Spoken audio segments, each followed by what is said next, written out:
143쪽 지장보살 이야기 해드리도록 할게요. 지장보살이 인도에서부터 이렇게 기원은 인도에서 가지고 있는데, 신앙이라고 하는 게 다 그래요. 흘러가면서 조금씩 바뀝니다. 사람들의 요청에 의해서. 그러니까 우리가 뭐 제사 지내고 이런 거는 옛날부터 계속 지금 같은 시기였냐? 아니, 그렇지 않아요. 그것도 계속 바뀌어가는 거고, 그 다음에 지금 우리가 사시불공 하는 것도 사실은 그거는 아마 티베트 불교 영향을 받아서, 그래서 뭐 만다라도 만들고 뭐 이렇게 하는 거죠. 그러니까 요건 만다라 선송 이렇게 해서 만다라 도량을 만들고 있잖아. 그래서 이런 것들이 시대에 따라서 이렇게 약간씩 변형들이 돼요. 마치 사람에 대한 평가가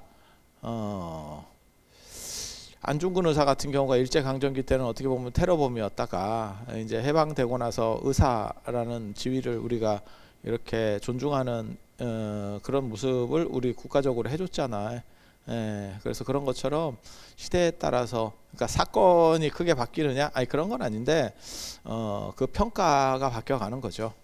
그리고 그것만 있는 게 아니고, 이제 너무 긴 시간을 이렇게 흘러가다 보면, 그러니까 지장보살에 대한 요구들이, 관세음보살도 마찬가지예요. 관세음보살이 원래 바다와 관련된 그러한 내용들이 있었기 때문에, 그래서 해양의 안전, 그 다음에 상업 뭐 이런 쪽하고 관련돼서 관세음보살은 발전하고, 지장보살 같은 경우는 땅과 관련해서 그러다 보니까 이제 사후세계, 안 그러면 심판은 아니고, 심판은 사후 심판은 시왕이 하는 거고, 관세음보살의 역할은 전에 그 신과 함께 주호민씨 그거 보니까 만화에서는 그렇게 나오던데, 지장보살을 대형 로펌으로 이렇게 비유를 해놨더라고요. 근데 적실한 비유라고 생각을 합니다. 그러니까 지장보살이 빼주는 건 아니고, 지장보살이 빠져나갈 수 있도록 도와주는 거죠. 그래서 전에 제가 그런 얘기 해드렸었는데, 이거 그냥 설화적인 얘기예요. 어떤 사람이 살면서 나쁜 일을 많이 해서 좋은 게 하나도 없대. 그래서 죽고 나서 지옥에 갔다는 거예요. 그래서 지옥에서 막 굴르고 있는데, 지장보살이 이렇게 보니까 그 사람이 살면서 딱 한 번 개미를 밟으려다가, 아니 개미가 아니고 거미를 밟으려다가 발을 피했대. 이렇게 뭐 있으면 우리도 그런 걸 행동을 하거든요. 굳이 그걸 뭐 누가 밟나? 이렇게 발 디디다가 하면 이렇게 싹 옆으로 빼는 그런 행동을 했대. 그래서 그 인연으로 지옥에 빠진 사람을 구제하기 위해서 천상에서 거미줄을 늘어뜨려서 계속 이렇게 해서 그 사람한테 오도록 했대. 그러니까 좋은 인연을 살려주는 거지. 그러니까 이게 나쁜 일을 많이 했다고 꼭 지옥에 가는 것도 아니고, 좋은 일을 많이 했다고 꼭 천상에 태어나는 것도 아니에요. 이게 변호사하고 비슷해. 일종의 법원 심리하고 비슷해. 검사가, 그러니까는 문제가 되는 거는, 지금도 뭐 뉴스나 이런 데서 정치인들 많이 나오잖아요. 검사가 어디까지 기소했느냐가 문제인 거지. 문제가 있어도 그 사람이 기소하지 않으면, 그러면 그거를 무죄를 따질 필요가 없어요. 그러니까 상대가 기소했느냐. 그래서 우리가 검찰이 기소권을 남용하고 있다, 뭐 어쩌고 이런 얘기들을 하는 거야. 아니, 정치적인 얘기를 하는 건 아니고 그렇게 되는 거야. 그러니까 나한테 100이라는 잘못이 있어도 검찰이 나한테 기소를 안 해버리면 난 별거 없어, 사실. 그리고 나한테 1이라는 잘못이 있어도 그걸 가지고 걸어. 그러면 잘못하면 왔다 갔다 해야 됩니다. 소송 거는 것도 마찬가지예요. 여러분 집에 뭐 아파트에서 층간소음 뭐 이런 것도 별것도 아닌데 소송 걸면 왔다 갔다 해야 되죠. 피곤하죠. 그런 거 다녀보셨어? 안 걸려봤구나. 인생 편했던 거예요. 그게 연맥이려고 소송 거는 경우도 있어. 그러니까 우리 같은 경우도 누가 저를 연맥이려고 하면, 소송을 걸어버리면 아니라고 가서 얘기를 해야 돼. 그게 피곤해. 그러니까 진짜냐 아니냐를 떠나서 아니라고 가서 얘기를 해야 돼. 엄청난 타격이지. 엄청난 타격이죠. 왜냐하면 일정이 무너지니까. 그래서 그런 거예요. 그래서 그 한 가지 좋은 일을 한 게 있으니까 그걸 가지고 이렇게 해가지고 했더니 그 사람이 냅다 그걸 들고 그 줄을 잡고 위로 기어 올라오더래. 마치 그 햇님 달림처럼. 햇님 달림도 내나 그렇게 썩은 줄 뭐 이래가지고 하잖아. 그래서 이렇게 오고 있는데 그 거미줄이 굉장히 얇은데도 불구하고 안 끊어지고 위태위태하면서 견디더라는 거예요. 그래서 우리는 이 이야기에서 무엇을 알 수 있냐? 무거우면 지옥에서 못 나온다. 다이어트를 해야 되는구나. 지옥도 다이어트가 필요하다. 내가 자신이 없다 이러면 살을 빼는 걸로 그렇게 해서 막 올라오고 있는데 막 이렇게 기어 올라가다가 줄을 잡고 기어 올라가다가 밑에를 보니까 밑에 사람이 겁나 많이 이렇게 막 붙어가지고 쫙 따라오고 있더래. 그래서 그 사람이 이러다가 줄이 끊어지는 거 아니야? 이 생각이 들면서 더 이상 올라가지 않고 서서 발로 차기 시작하는 거예요. 그 줄을 거기서 잡은 상황에서 기어 올라가는 게 아니고 이제는 밑에 오는 사람들을 발로 차고 있었대.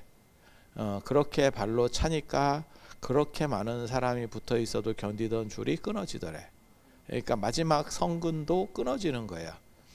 그래서 뭘 얘기하려고 하는 거냐면 지장보살이 백으로 빼주는 게 아니고 그 사람의 좋은 점은 북돋아주고 드러나도록 해주고 나쁜 점은 이렇게 눌러주고. 그러니까 시왕이 심판하는 거는 객관성을 가지고 심판을 하는 거고 변호사라고 생각하시면 돼요. 변호사도 그렇게 행동을 해요. 그러니까 그래서 변호사들이 뭐라고 얘기하냐면 변호사한테 안 걸려봤지. 걸리면 뭐라고 얘기하냐면 나한테는 사실로 얘기하라고. 그래야 뭘 짜든가 말든가 할 거라고 이렇게 얘기해요. 그러니까 네가 거짓말을 해도 괜찮은데 나한테는 속이면 안 된다. 그러면 아구가 안 맞고 변호하기가 힘든 거야. 뭔 뜻인지 아시겠죠? 그런 거예요. 그런 거. 그래서 작지만 작은 성근을 키워서 올리는 거고. 근데 제가 얘기하잖아요.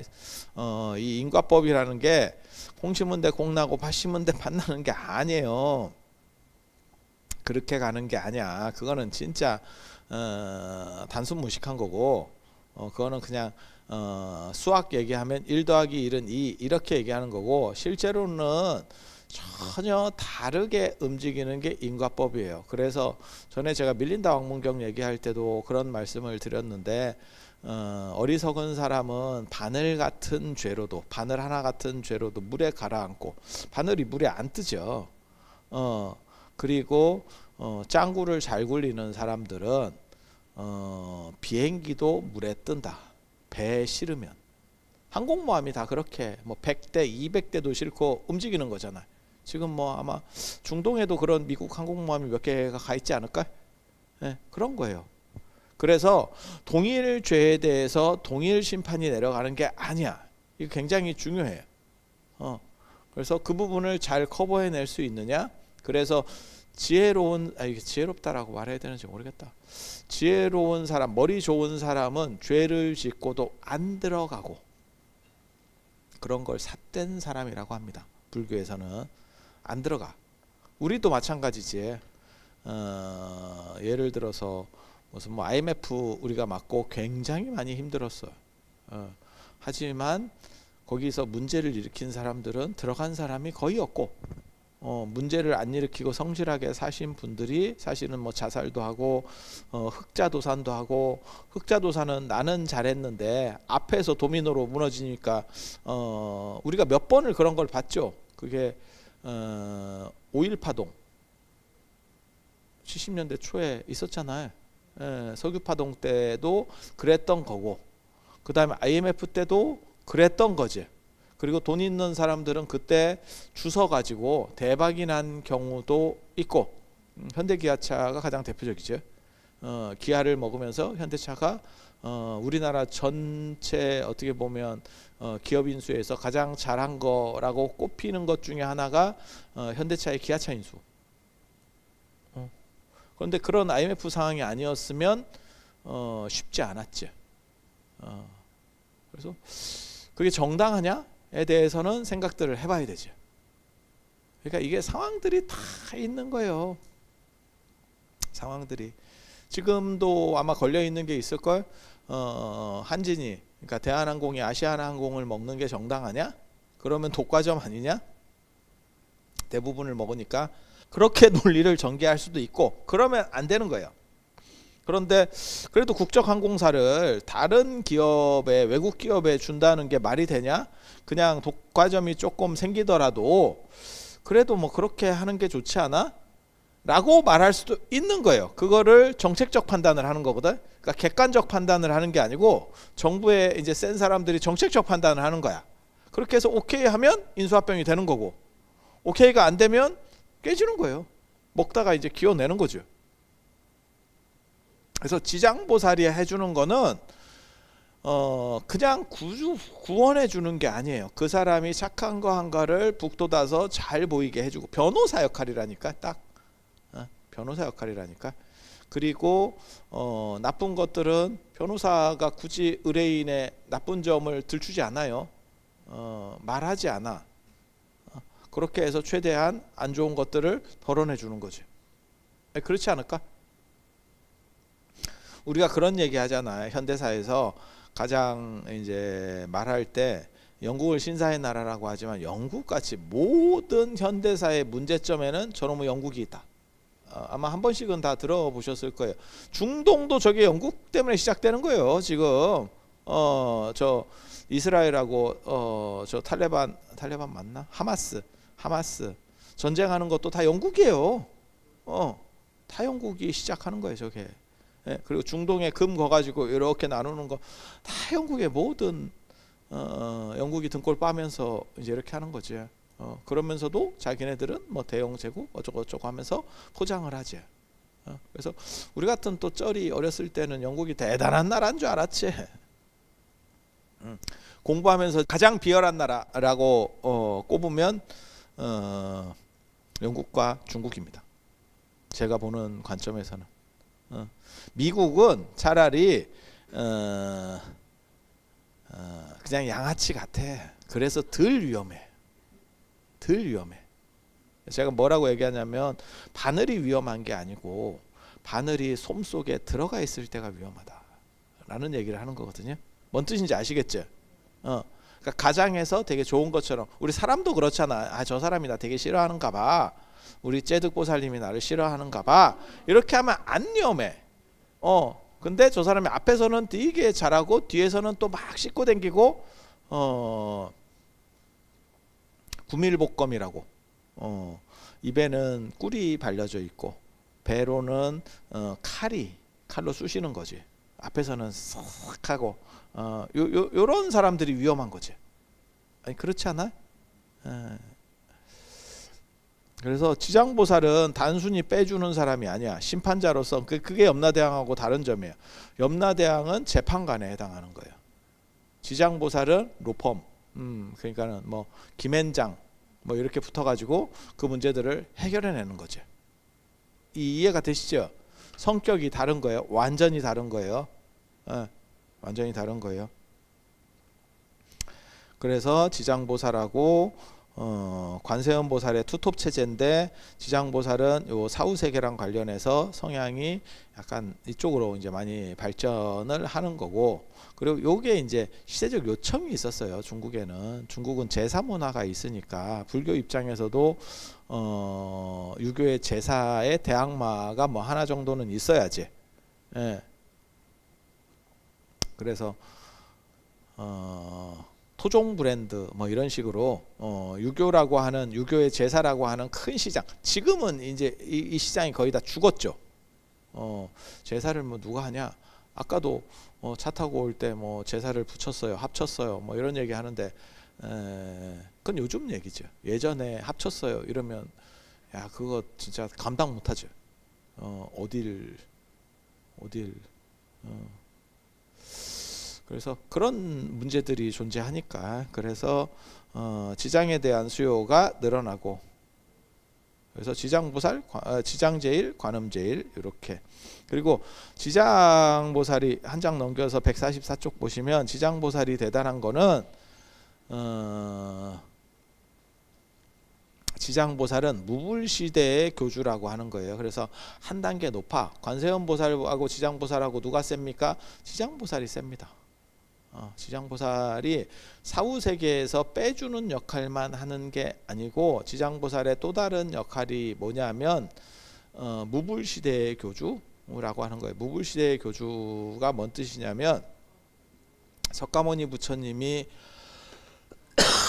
열반하셨고 미륵 부처님은 아직 안 오셨고 그러니까 어떻게 생각하시면 되냐면 우리나라에서도 대통령제에서 그런 경우를 2번 겪었습니다.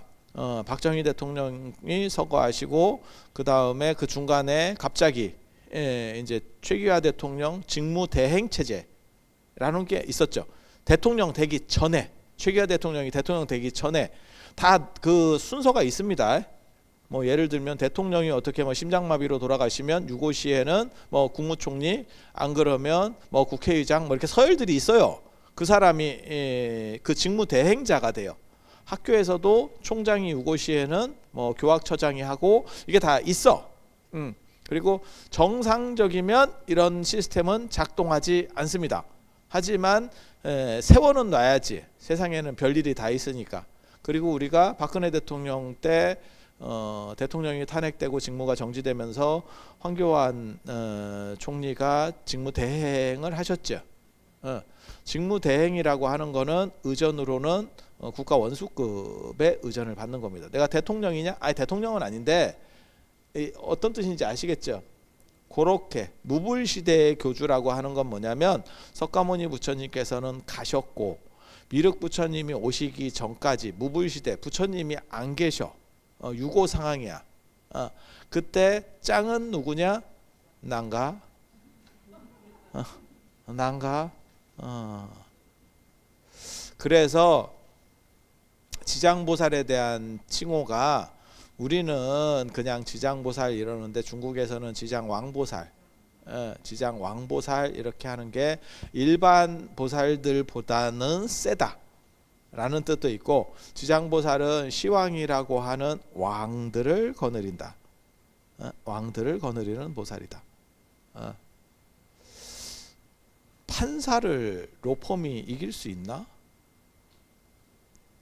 시왕이 일종의 판사인데 그리고 판사 중에서 제일 센 판사를 여러분이 염라대왕 이렇게 생각하시면 되거든. 판사를 대형 로펌이 이겨?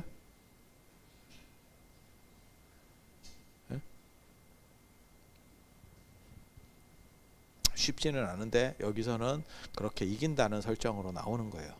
그리고 지장보살만 앞에 수식이 붙을 때 대지문수사리보살, 대행보현보살, 대비관세음보살 이렇게 다 2글자로 찰시미륵보살 이런 식으로 다 2글자로 붙는데 지장보살만 대원본존 이렇게 4글자로 아유 그게 무슨 뭐 글자 좀 2글자 더 넣어주는 게 그렇게 대단한 겁니까?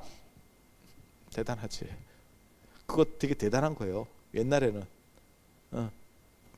그리고 지장보살과 관련해서 3가지 경전이 있어요. 우리가 이제 흔히 아는 경전은 지장경이라고 하는 지장보살 본원경이라고 하는 경전이고 원래 지장보살과 관련된 경전은 지장 십륜경입니다. 십륜경. 십륜경은 족보가 분명하게 있는 경전이고 가지고 와서 중국에서 번역한 십륜경. 그리고 십륜경에서는 지장보살이 사후세계가 거의 안 나와요. 그냥 현실에서 너네가 나에게 이거를 좀 뭐 쉽게 말해서 나한테 기도를 하고 하면 내가 현재적 문제를 해결해 줄게 라는 식으로 나와. 그래서 그게 원래 주특기였었나? 라는 거를 알 수 있어요.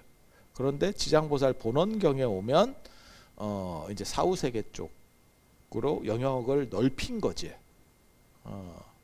뭐하고 똑같은 거냐면, 그리고 대박이 났지. 삼성이 그냥 TV 만들고 뭐 이러다가 이건희 회장님께서 반도체다. 반도체다. 그래서 치킨 게임을 해서 기적 같은 일을 이루어냈지. 그 어떻게 보면 한국 경제사에서 획을 긋는 사건. 일본을 상대로 치킨 게임을 해서 일본을 날리고 한국이 승리한. 지금은 그게 가능한다는 생각을 할지 모르지만 사실 80년대, 90년대까지도 일본을 이긴다는 생각 자체가 거의 없었어요. 진짜 그런 얘기 하시는 분은 내가 알기로는 타노스님 외에는 없을걸. 한국이 뭘 어떻게 할 수 있어요. 야, 너무 차이 났었다니까. 미안한 얘긴데 지금하고는 완전히 다르지. 그 여러분들은 다 사셔서 아는 얘기잖아. 그러니까 지금 젊은 사람들이 일본하고 한번 해볼 만해요 라고 하는 거는 지금 얘기고, 여러분 어렸을 때 일본은 대단한 나라고 우리는 그냥 거의 땅끝이 비슷하게 떨어진 거나 주워 먹고 있고 거의 꽃제비지. 전 국민의 꽃제비화. 이렇게 살고 있었지. 그게 여러분들이잖아. 그래서 내가 늘상 그런 얘기해요. 사람 잘 안 죽는구나. 그 땅에 떨어지고 지저분한 거 먹고 뭐 이래도 멀쩡해. 그래서 야, 이게 진짜 독하구나. 쉽게 안 가는구나. 이런 생각을 하죠. 근데 그때 일본을 상대로 치킨 게임을 해서 뭐 도시화나 이런 걸 다 날린 거예요. 야, 그 진짜 대단한 결정이지. 그리고 나서 삼성이 어떻게 보면 그게 주력 사업이지. 지금은 텔레비 만들고 뭐 이런 건 됐고, 그런 건 됐고, 이제 반도체가 주력 사업이. 그래서 맨 처음에 지장부살과 관련된 것도 심윤경이라고 하는 현세적인 부분이 주였었는데, 나중에는 이게 이렇게 확대되는 거예요. 영역을 넓혔는데 거기서 대박이 나는 거죠. 그게 지장부살 본원경. 본원경이 과연 어디서 만들어졌느냐가 논란의 거리가 돼요. 중국에서 만든 거 아니야? 이렇게 주장하는 사람들도 상당히 많이 있어요. 저는 논문 썼을 때 호탄에서 만들어진 걸로, 호탄에서 만들어진 걸로, 실크로드, 저 길, 그러니까 서역 쪽 호탄에서 만들어진 걸로 그렇게 논문들을 썼습니다. 그렇게 해서 중국에서 만드는 거하고 약간 달라요. 이게 그런 거를 잘 이렇게 떠보면 약간씩 달라. 중국에서 뭔 경전 같은 거를 만드는 경우들도 있어. 사실은 자기의 정당성을 주장하기 위해서 경전을 위조하는 경우들도 있거든요. 근데 그런 건 아니고 호탄 쪽에서 들어온 것 같아요. 그리고 또 하나가 뭐냐면 점찰선악 업보경. 점찰선악 업보경은 점치는 거예요.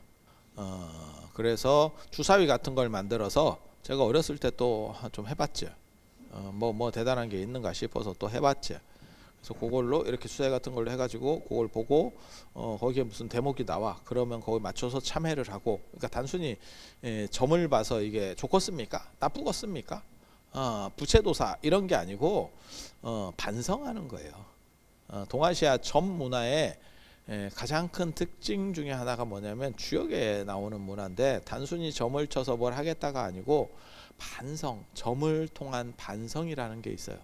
그래서 이렇게 했을 때는 좀 반성을 해서 사람이 더 잘 될 수 있도록, 그래서 그게 점의 긍정적 효용이라고 하는 겁니다. 그러니까 점의 부정성이란 건 뭐냐면 그 점을 믿어서 진짜 그래요 라고 갔을 때 문제가 되는 거고, 안 좋게 나왔어. 그러니까 내가 더 노력을 해서 그걸 극복해야겠다 라고 하는 게 긍정적 효용입니다. 그러니까 동아시아 점의 가장 큰 특징은 안 맞으려고 하는 게 점의 속성이에요. 맞추려고 하는 게 점의 속성이 아니고, 맞출 거면 굳이 점 봐서 뭐하냐. 내가 쉽게 말해서 3일 뒤에 깨꼬닥해서 죽을 거야. 그거 내가 점 봐서 뭐 할 거야. 어차피 그 방법이 없잖아. 그런데 내가 점을 봤을 때 너 3일 뒤에 죽어 라고 하기 때문에 그러면 어떠한 일로 죽어. 그러면 그런 것들을 내가 조절을 하면서 살아가는 거죠. 그러니까 점은 틀리려고 보는 거지 맞으려고 보는 게 아니에요. 이게 점의 굉장히 아이러니예요. 그래서 점은 맞다라고 강조하는 사람들이 좀 이상한 사람입니다. 그게 뭐 100% 작동을 해요. 뭐 어쩌고 어쩌고. 그리고 그런 건 없습니다. 미안한 얘기인데 그런 건 존재하지 않아요. 그래서 교훈을 삼고 스스로 반성하고 점괘가 나왔는데 우리 째득보살님이 점을 봤더니 나대지 마라. 이렇게 나오면 내가 나대면 구설이 따르겠구나. 그래서 나대지 말고 조심해야지. 이러면 사람이 좋아지는 거잖아요. 긍정적으로 바뀌는 거잖아요. 예. 그래서 점은 안 맞으려고 치는 거예요. 맞으려고 치는 게 아니고. 그리고 쓸데없는 얘기 점에 대해서 말 나온 김에 얘기하면 지점은 지가 치는 거예요. 지점은 지가 친다고. 예. 지가 쳐야 지 상황을 알지. 자기보다 잘 아는 사람이 있어? 그러니까 나대지 마라 그러면 뭘 의미하는지 자기가 제일 잘 알아. 어떤 상황인지 제일 잘 알아. 보증 서지 마라. 어떤 건지 내가 안다니까. 점쟁이보다 내가 훨씬 잘 알아. 그래서 자기가 자기 점을 치는 거예요. 그래서 뭐 율곡도 자기 점 치고 있는 거고, 그 다음에 주자도 자기 점 치고 있는 거고, 이순신 장군도 감옥에 갇혀서 뭐 자기 점 치고 있는 거고, 다 그렇게 역사에서 나온다니까. 예.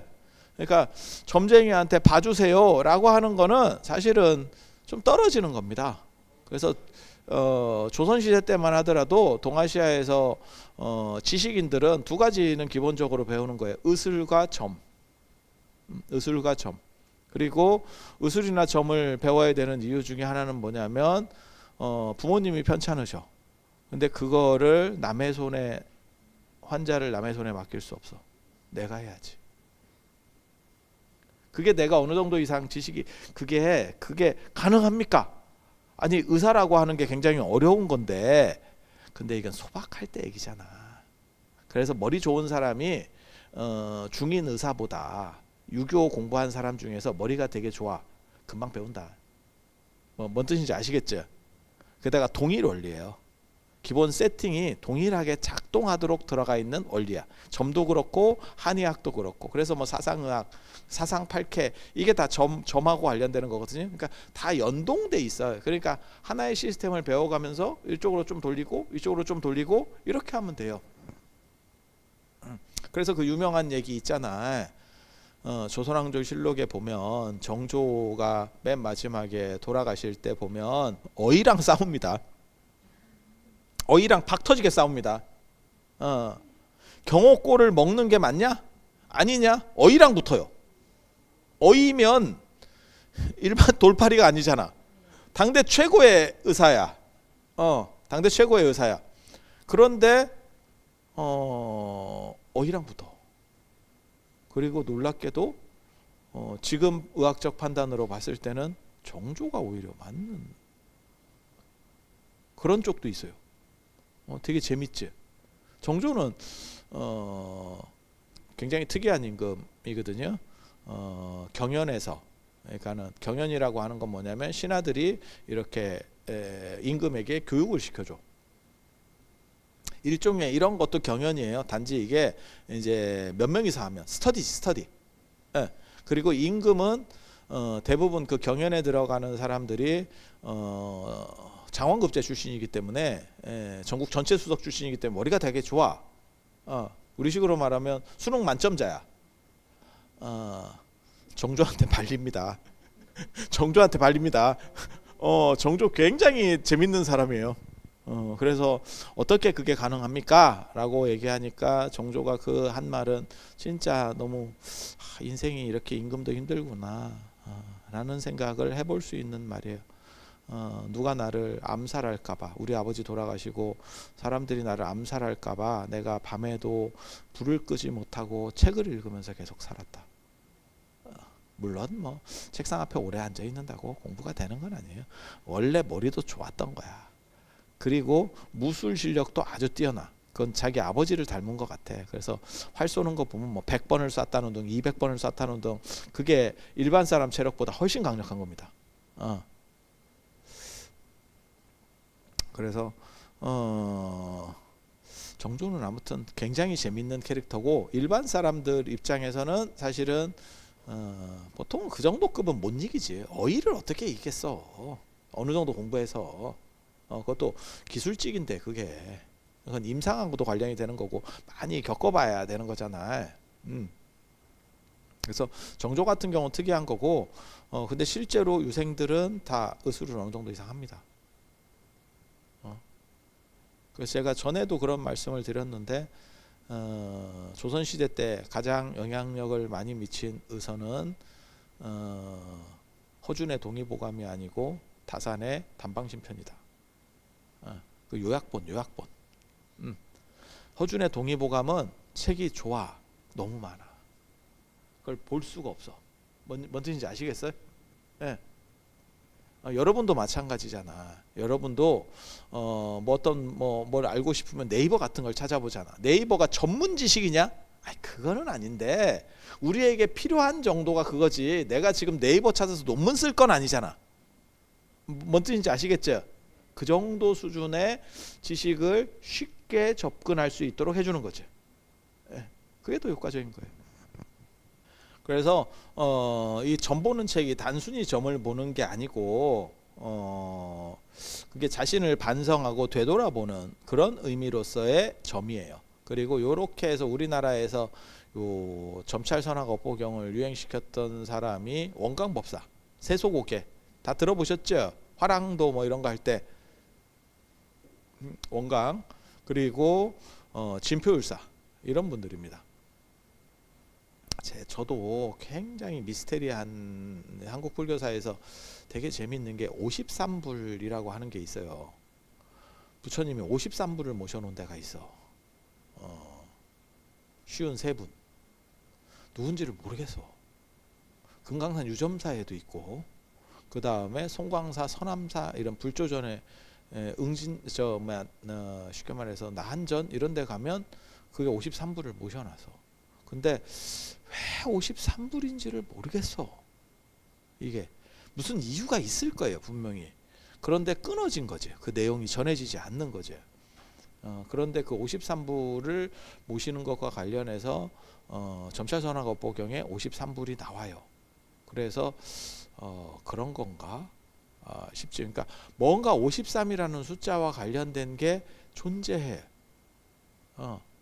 저 선제동자 53 던지식 뭐 하듯이 무언가가 존재하는데 그게 어떤 건지는 정확하게 모르겠어요. 점찰선악업보경 이야기. 그래서 점을 봐서 스스로를 노력하고 교훈을 삼는다더라 라고 하는 거고, 145쪽에 보면 밑에 보면 10대왕 이야기가 나옵니다. 시왕, 시왕, 10왕 아니고요, 그냥 시왕, 시왕. 10방 아니고요, 사방 팔방 할 때 10방 아니고요, 시방, 시방, 시방. 그렇게 해서 제1전의 진광대왕, 제2전의 초광대왕, 이게 7일씩 이렇게 끊어지는 거예요. 제3전의 송제대왕, 제4전의 오관대왕, 제5전의 염라대왕, 제6전의 변성대왕, 태산대왕, 평등대왕, 도시대왕, 전륜대왕, 오도전륜대왕. 그렇게 해서 이 시방 얘기하면 조금 길어지는데, 그리고 진광대왕 그림에 보면 마치 사람을 관에서 끄집어내는 것 같은 비슷한 그런 류의 그림이 있어요. 그러니까 죽은 뒤에 이렇게 이렇게 해서 이제 경기가 시작되는 거야. 그러면 사후세계 이제 사천산을 넘어가거든. 사후세계로 간다고. 이게 사천산이라고 죽은 사후세계에 있는 산이야. 안 가봤지? 그쪽 패키지 상품 있어요. 있어. 그거 절에서 팔거든. 500, 700 이래서 천도제 아니 49제 지낼 때 49제 지낼 때 사천산을 통해서 가. 그리고 거기 가면 삼도천이라고 하는 이렇게 개울이 있어. 개울이 그 개울을 건널 때 이제 초강대왕하고 또 관련이 돼요. 초강대왕. 그래서 이제 강을 건너가는 거야. 그러면 그 개울 전에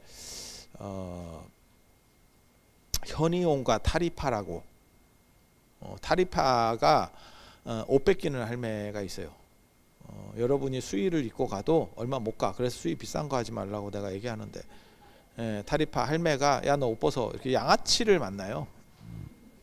그 할매가 옷을 벗겨. 야 너 옷 벗어 이렇게 해서 마치 노스페이스 뺏기듯이. 그렇게 해서 옷을 벗으라 그래. 그래서 옷을 벗으면 그 현이용이라는 사람이 그걸 나무에다 걸어. 그러면 그게 죄의 무게도 하면서 뭐가 있냐면 이 세계의 기억이 지워져. 그래서 허리띠 같은 걸 뭐 하나 꼼쳐놔야 돼. 그래서 기억이 안 지워지게. 딱. 그리고 나서 이제 삼도천을 건너. 이게 그 나라하라고 하는 거거든요. 나라가의 강, 지옥을 흐르는 강이라 그래서 나라하예요. 거기를 내가 진짜 이런 거 여러분 안 가봤어? 아 그래? 이거 패키지 상품으로 나와 있는데 패키지 상품은 합동천도제. 그 합동천도제 패키지 상품. 그 다음에 VIP 상품은 사식구제. 그래서 거기 일로왕보살이 이렇게 가이드예요. 가이드. 나도 그거 나중에 죽은 뒤에 가이드 되는 거 아닌가 모르겠다. 그럼 내가 소리를 질러가면서 이 할매들 빨리 안 오나 내가 또 이렇게 뒤에 보고 아유 그 일로왕보살 또 도낭에서 나와 있는 일로왕보살 또 이런 거 보면 깃발을 들고 자꾸 뒤를 봐요. 딴짓 할까 봐. 시키면 이게 안 들어. 원래 그래. 이게 답사도 댕겨 보면 꼭 말 안 듣고 뭔 놈의 이유가 그렇게 많은지. 아유 뭐 수십 명 데리고 댕겨 봐. 그러면 이유가 막 그래도 내가 얼마나 자비스러운 사람인데 그걸 다 이렇게 챙기고 누구 없는지 이렇게 나 힘들어. 이게 일왕보살이 3D 업종이에요. 그래서 그 가이드 팁 깎으면 안 돼. 쉽지 않아. 깃발맨. 그렇게 해서 그 삼도천을 건너는데 세 개의 길로 건너거든. 하나는 복이 많은 사람은 다리로 건너요. 살살살 건너가는 데가 세 군데라 그래서 삼도 오천이에요. 도는 건넌다. 두 번째는 배로 건너. 그 배로 건널 때 여러분이 입안에 넣었던 노자를 씁니다. 입에 쌀하고 노자 동전 넣는 거 아셔? 그래서 그 노자를 써. 노잣돈 그때. 그 다음에 이제 공덕이 적은 사람은 수영으로. 그래서 제가 늘상 얘기하는데 인생을 잘못 산 사람들은 수영을 배워라. 저는 무조건 최소 배는 타야 돼요. 난 수영을 못해. 나 예전에 죽을 뻔했잖아. 2번 제가 죽을 뻔했죠. 저 히말라야에서 트레킹 하다가 트레킹이 아니고 리프팅. 리프팅 하다가 같이 간 신도가 밀어서 배에서 밀어서 뭐 이런 일이 있나 싶은데 그런 사건이 있었고 징계해. 놀래지 마. 있어. 그래서 그때 한번 죽을 뻔했고 그리고 저 스리랑카에서 인도양에서 또 한번 잠겨가지고 또 갈 뻔하고 그렇지만 쉽게 안 죽는다는 거. 모진 인생은 쉽게 안 죽어. 그때는 제가 너무 세상을 좀 만만히 봤지. 난 물을 그렇게 두려워하지도 않는데 근데 그거는 진짜 재밌는 경험이었어요. 나는 내가 키가 있으니까 걸어가면 된다고 생각했거든. 진격의 거인처럼. 가슴 정도 오면 못 걸어요. 다리가 떠. 다리 떠. 못 걸어. 이 정도 되면 못 걸어. 다리가 뜨면 끝입니다. 다리 뜨면 끝입니다. 그게 안 돼. 그리고 바다는 더 잘 뜨더라. 그래서 초강대왕에서 이제 이렇게 건너오고 그 다음에 송제대왕, 오관대왕은 5형의 주제자, 5가지 형. 태장도유사인가? 몰라. 5형의 주제자. 나 이거 옛날에 제가 논문 쓸 때, 박사 논문 쓸 때 이거 다 정리했었는데 이게 출전이 누구고 어떤 거고 이런 성격 다 했는데 또 까먹었네. 그러면 네가 좀 수업 들어오기 전에 찾아서 오면 되지 않느냐? 귀찮아. 내 책 사. 지장보살 또 책 사. 그리고 염라대왕. 염라대왕 어떻게 보면 이 대왕 중에서 가장 유명한 대왕 쌍세라고 두 명이 한꺼번에 태어났대. 야마 야미. 그래서 인류 시조 신화에 보면 언제나 이게 남매 이야기들이 많이 나와요. 왜 한 명만 만들었다 이러면 종족이 생길 수가 없잖아. 그죠? 그러니까 어떻게 사람을 만들어야 되느냐? 그걸 대등관계로 해서 보통은 남매 이야기로, 중국에도 복희와 여화 하듯이 남매로 풀어갑니다. 기독교는 굉장히 특이한 거고, 그래서 아담의 갈비뼈로 만들었다. 아담의 일부를 재활용했다. 그래서 남녀 차별이 가장 심한 거고, 남매로 만들었다 이러면 여성도 나름의 지분을 확보하는 거죠. 그래서 기독교야말로 저게 반페미 쪽에서 페미들 뭐하노? 기독교 때려잡아라. 저거 굉장히 나쁜 놈들이다. 진짜야. 그거를 처음에 만들 때 따로따로 만들었어요 라고 하면 거기에 여성에게도 신성이 있는데, 따로따로 만드는 게 아니고 아담을 만들고 그것의 일부를 가지고 만들었기 때문에 여성은 남성에게 종속된다라고. 그래서 제가 전에 그런 말씀 드렸었는데, 지금도 서양에서는 결혼하면 남자의 성씨를 가지게 된다. 성을 바꿔버리죠. 우리는 남녀 차별이 아무리 심하더라도 성은 안 바꿉니다. 근데 걔네는 성을 바꿔버리죠. 그래서 제가 그런 얘기 했잖아요. 미국이라고 하는 나라에서도 투표권 부여될 때 보면 백인 남성, 그 다음에 흑인 남성, 여성 순이라고. 투표권이 그렇게 여성이 투표권을 가진 거는 얼마 안 됐어요. 그러니까 사람이 아니문이다를 시전했던 거예요. 우리는 구박은 하더라도 사람입니다에서 시작을 하는 거고, 왜? 만들 때 같이 만들었으니까. 조금 남자보다는 조금 모자른 것 같아요. 그래도 뭐 문제 없어요 라고 하는 거. 이쪽은 종속 관계로다가 넘어가 버리니까. 그래서 모든 악의 원흉은 여성. 기독교는 그렇게. 기독교는 그렇게. 그래서 이브가 선악과를 먹게 되고 유혹에 넘어가게 되고, 이브의 유혹이잖아. 우리 노래에도 있었잖아. 이브의 유혹. 이브의 경고? 알겠습니다. 좋은 지적 감사합니다. 너 아프다더니 안 아프구나. 입은 살았네.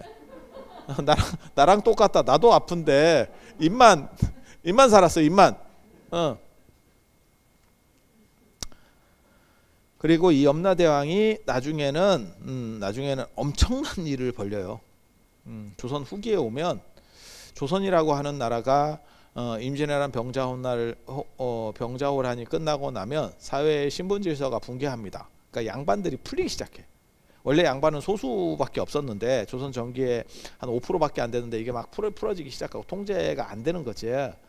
그렇게 해서 조선 후기에 임진왜란 병자호란 끝나고 한번 풀리고, 그 다음에 이제 대한제국 시대, 이때는 뭐 나라가 골로 가니까 그냥 다 니도 양반 나도 양반 이렇게 가는 거예요. 그래서 이때 이 두 개가 어떻게 보면 지장보살 쪽으로 치면 호황기입니다. 지장보살 호황기. 그렇게 해서 조선 후기에 지장보살이 한번 정점을 찍죠. 한번 찍고, 그 다음에 조선 말 대한제국 시대가 오면 그때 또 한번 또 찍고, 두 번에 걸쳐서 촥촥 튀어. 왜? 수요가 엄청나게 많아졌잖아. 그리고 진짜 양반, 돈 있고 강력한 사람들은 집안에 사당이 있다니까. 거기서 지내지 절에서 안 지내. 어디다 절에다가 맡겨. 집에서 해야지. 그런데 일반 사람들이 족보를 사고 양반 임내 하다 보니까 잘 룰도 모르겠고 전통적이지도 않고 하니까 절에다가 맡기면서 나도 양반이에요 뭐 이런 걸 하고 싶은 거야. 그래서 지장보살 주가가 와 이건 뭐 진짜 테슬라 주가처럼 막 이렇게 벼랑으로 올라가는 거지. 쫙 비트코인 화랑기에 일본이 1980년대 플라자 합의 직전의 일본이라고 생각하시면 돼. 도쿄를 팔면 미국을 산다. 들어보셨어요? 도쿄 땅값을 다 팔면 미국을 산다는 거예요. 그런 얘기가 있었어. 그래서 1985년에 프라자 합의 미국이 안 되겠다 싶어 가지고 일본하고 독일을 패고 그다음에 환율을 조정을 해 버렸지. 그래서 일본은 잃어버린 30년이 됐고 독일은 유럽의 환자로 이렇게 누워서 계속 계시다가 그러다가 이제 독일이 유로화를 사용하면서 이제 내 시대인가 이러면서 다시 나오는 진짜라니까. 그렇게 가는 거예요. 그렇게 가는 거예요. 그래서 염라대왕이 굉장히 떡상했을 때는 염라대왕이 아예 단독으로 튀어나옵니다. 단독으로 튀어나옵니다. 그래서 염라대왕 탱화도 있어. 불화도. 그걸 현왕탱이라고 합니다. 언제 쓰는 거냐면 사무제 때. 사무제, 삼오제 이런 거 들어보셨어요? 초우, 제우, 사무 이렇게 나오는 거거든요.